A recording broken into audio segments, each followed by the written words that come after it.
Now time for the 7 things you'll be talking about today. Number 7. Madison, Alabama, you ignorant sluts. What are you doing? What are you doing? Well, you're continuing to do things that generally people do not want you to do. But, you do you. They are still going to continue to take the fluoride out of their water.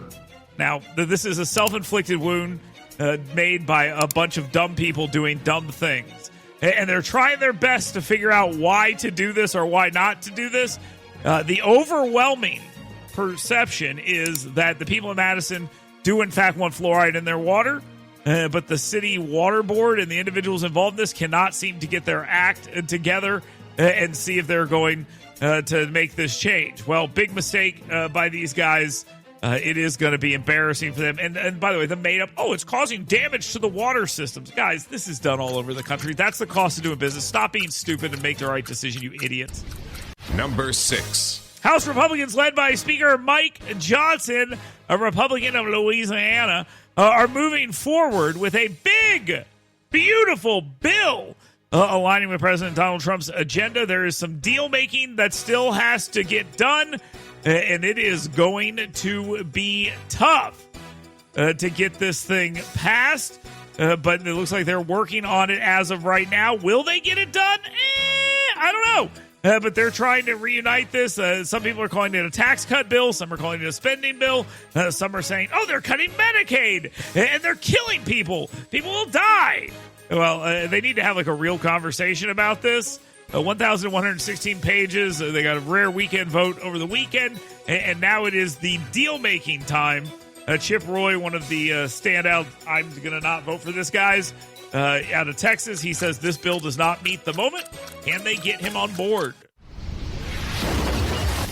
Number 5. President Donald Trump reportedly spoke with Russian President Vladimir Putin about Ukraine, raising concerns about U.S. foreign policy shifts amid Russia's ongoing assault on Ukraine with drones and motorcycles, with Ukraine punching back. I don't know if you've seen this story, but it is pretty amazing. They're trying to make peace, and they're unleashing suicidal motorbike squads, and they are apparently causing some real issues there. They got a two-wheelers riding through the Ukrainian hinterlands, and they are really causing some trouble, apparently. Drone attacks and things like that. It looks like Russia is doing a final push here before they get to some sort of ceasefire, if they are going to get to one at all. But as of right now, that may look a little hard to come up with, but they're talking at least. At least Trump is. Number 4. The Supreme Court has allowed Donald Trump to say, you guys got to go. You guys got to get out. At least 300,000-ish Venezuelan migrants. Now, these are individuals that the Biden administration gave a special status to. And the Supreme Court ruled, if the Biden administration can give them special status, then Trump can end it. So there's hundreds of thousands of Venezuelans living in this country. Their protected status is gone. And again, some of these people might be refugees. But taking in hundreds of thousands of people from one country, a relatively small country, over the years, recent years, that was never going to be sustainable. People are going to be pissed about it. This is the backlash to this. And the fact that people are having to fight their own government to get some sanity here is really, really infuriating. But the Supreme Court sided with Donald Trump. I guess you win some, you lose some.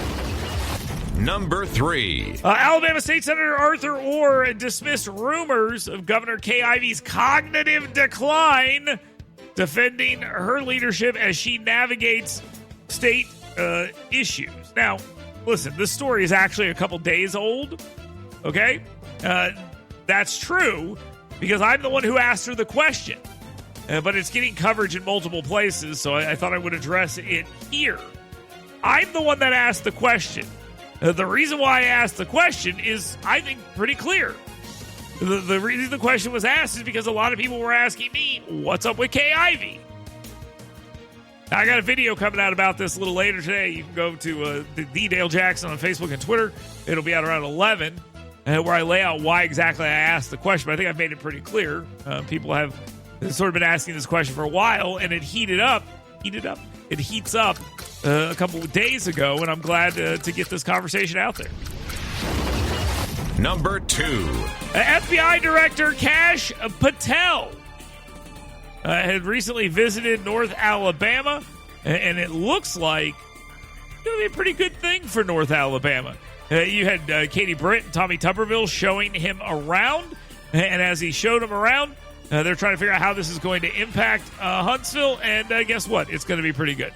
The city of Huntsville in North Alabama continues to grow as other places shrink or slow, and it looks like this is going to continue here.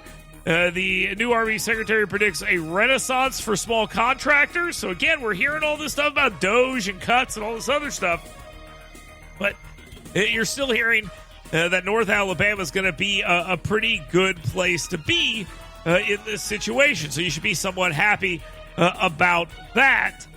Logistics. That's what's done at Redstone, right? Like, they're going to be talking a little bit about that. Things looking good for North Alabama.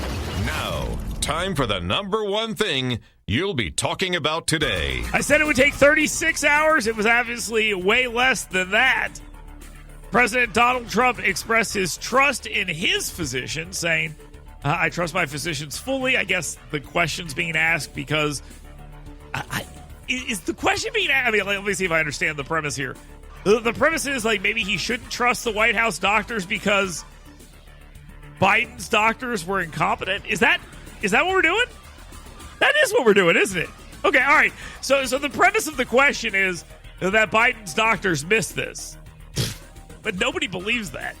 Not even Donald Trump. Because Donald Trump finally did the thing that I predicted would take him 36 hours to do. Instead, he did it way sooner than that. Because yesterday he stood up and he said, it takes time to get into that situation to stage 9. I think if you take a look, it's the same doctor that said Joe was cognitively fine and there was nothing wrong with him. So, yeah, he's questioning the timeline of all of this. Oh, you just found out on Friday. And did you know that these people are so brazen that they also went out and claimed that he is already responding well to hormone treatment? Like, how do you expect to get away with this?